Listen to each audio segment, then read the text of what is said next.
Team, Monday, what we have for your warm-up, 8-minute emo. You got 50 seconds of work in each minute, right? So minute one, you've got the quad and piriformis walk. So all I need to see is left leg, for instance, heel to the bum, pull, feel that stretch in the quad. Now I'm going to take a little step forward and bring my opposite leg up and over. Feel the stretch in my piriformis. Now from here, all I need to do is just get to the point where I can swap my leg over. Boom. Boom, right? So you got two, you're just going to go back and forward that, sorry. However many lengths of your box you get, doesn't really matter. So 50 seconds of those, feel them stretch, right? Feel them out, don't rush.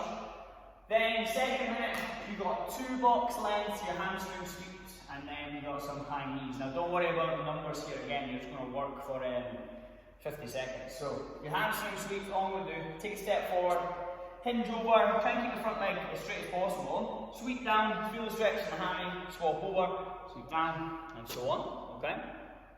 All I'm going to do there, keep that front foot flat, reaching down, try and get my fingers across the floor when I'm splitting and swap over, right? Your high knees, you either do this quite fast, like running, or if you want to continue to stretch, all you need to do, bring the knee up in front as we get across the box, right? Third minute, we've got 10 scorpions, and then we're going to AMRAP a glute bridge. So, your scorpion, lying flat. All I'm going to see here is the left foot comes over, tries to touch the floor on the right hand side, and then the same with the other leg, okay? We got 10 of those, straight into an AMRAP, our feet flat on the floor, picking the hips up high, squeezing the bum, back down, and we're just going to roll through these until the rest of the 50 seconds.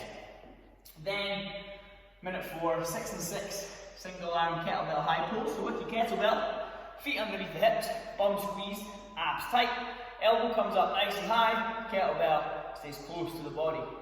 And we got 6 on one side, 6 on the other. Easy. So, we're going to roll through that for 8 minutes, 50 seconds of work in each set. Just move, right? Don't worry about it too much, just go.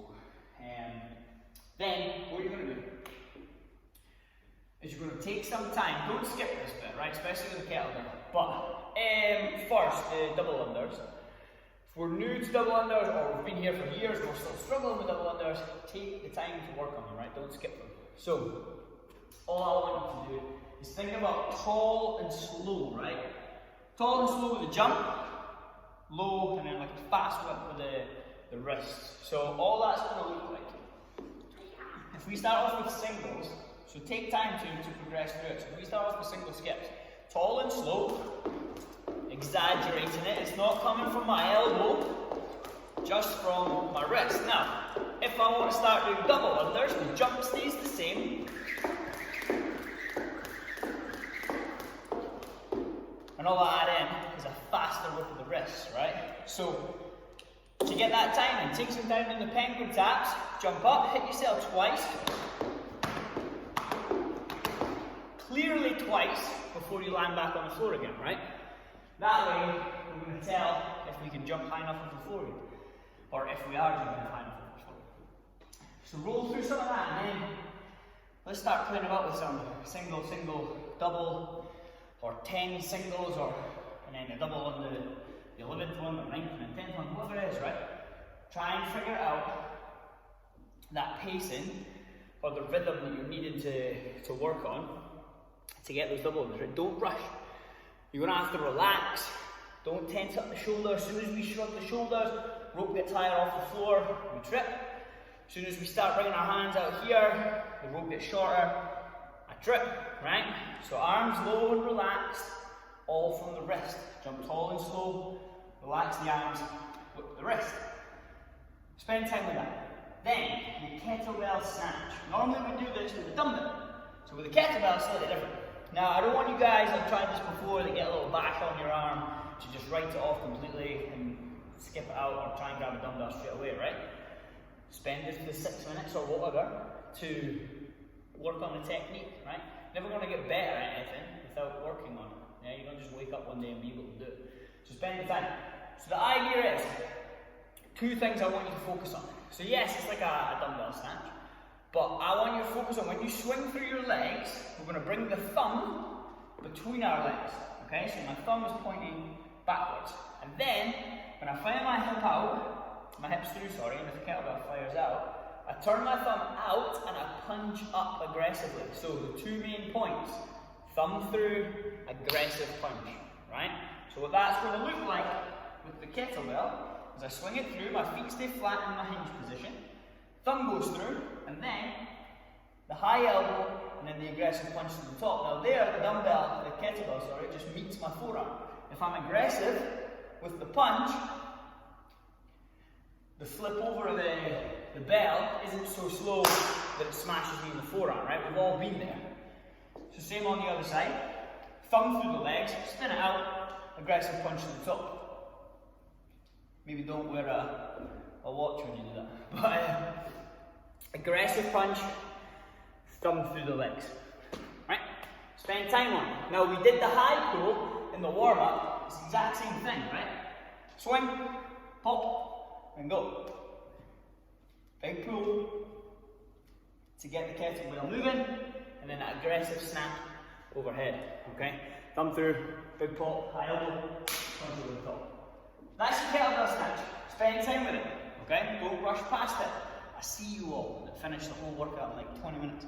Don't skip the technique part. The parts here where it says something practice or whatever technique, that's when normally, in a normal world, we would stand in front of the class and lead you through the movement. So don't skip it, right? Grab one of us and let us watch what's going on and we can help you out.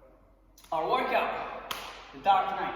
So, 15-minute AMRAP, we have a 200-meter run, 10 kettlebell snatches on the left arm, 50 double unders, and then 10 kettlebell snatches on the right arm.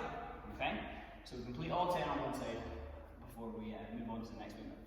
So the 200-meter run says sprint. Okay? So I want you guys pushing that. Okay? Even if it's a recovery on the way up, fast on the way back type gig. But push the run faster than you want to, right? Obviously that's relative to depending on what part you are in the workout. But try and push that run every time we get out there. 200 meters and then our 10 kettlebell power snatches. Let's try and hang on for all 10 or 5 and 5. Okay, if we have to break it down any more than that to smaller sets, the kettlebell's probably too heavy, right?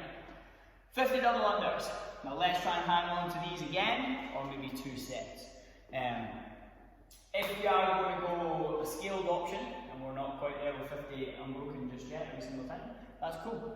Do 50 single skips, but none of this Rocky Balboa nonsense where we're just skipping on the floor. Never going to get double under. Tall and slow single skips for 50 reps, and then maybe add in a double every 10th rep or something like that. That way we're still practicing the harder skill, but we're still getting the intended stimulus of the workout. Okay? And then after double unders, we'll go back into the other arm for the remainder of our